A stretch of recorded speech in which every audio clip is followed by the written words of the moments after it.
కాంగ్రెస్ ఇచ్చిన ఏ హామీ అమలు చేయలేదన్నారు BJP state chief Ramachandra Rao. Nizamabad జిల్లాలో పర్యటించిన ఆయన ఇందూరులో బీజేపీ కార్యకర్తల సమావేశంలో పాల్గొన్నారు. దొంగ ఓట్లతో బీజేపీ ఎంపీలు గెలిచారన్న మహేష్ గౌడ్ వ్యాఖ్యలను ఖండిస్తున్నామన్నారు. తాము ఏ ఓట్లతో గెలిచామో మీరు కూడా అదే ఓట్లతో గెలిచారన్నారు రామచంద్రరావు. రాహుల్ గాంధీ బ్రెయిన్ చోరీ అయింది తప్ప దేశంలో ఓట్ చోరీ జరగలేదన్నారు. ఇంతమంది కార్యకర్తలు ఇక్కడ కలవడం, వారు చెప్పారు నిజామాబాద్లో ఒక భారతీయ జనతా పార్టీ చరిత్ర, ఆ చరిత్రని ఒక్కసారి గుర్తు చేసుకుంటే ఎక్కడి నుంచి ఈరోజు ఎక్కడి దాకా మనం ప్రయాణించినాం, వారిలో ఉన్నటువంటి ఒక నమ్మకం, ఆ కాన్ఫిడెన్స్, రేపు రాబోయే రోజుల్లో నిజామాబాద్ జిల్లా పరిషత్ మేము గెలుస్తామని చెప్పేసి కాన్ఫిడెన్స్ ఉందో, ఇది నిజామాబాద్ జిల్లాలో పెరుగుతున్నటువంటి భారతీయ జనతా పార్టీ బలం. ఈరోజు ప్రజలకు చెప్తా ఉన్నారు.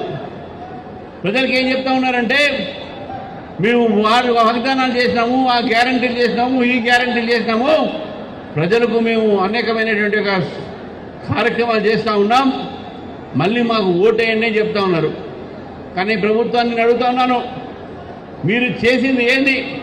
ఒకవైపు రైతులకు మోసం చేశారు, విద్యార్థులకు మోసం చేశారు, ఫీజు రీఎంబర్స్మెంట్ ఇవ్వకుండా, నిరుద్యోగస్తులకు నిరుద్యోగ భత్తా ఇవ్వకుండా మోసం చేశారు.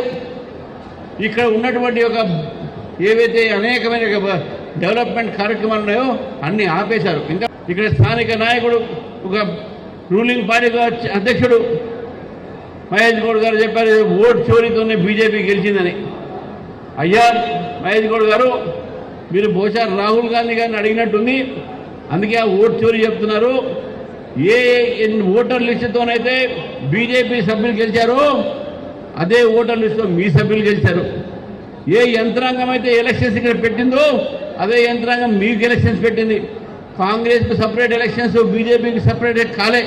మరి మీరు కూడా 8 సీట్లు గెలిచారు కదా, దానికి మీ దగ్గర జవాబు ఏంది?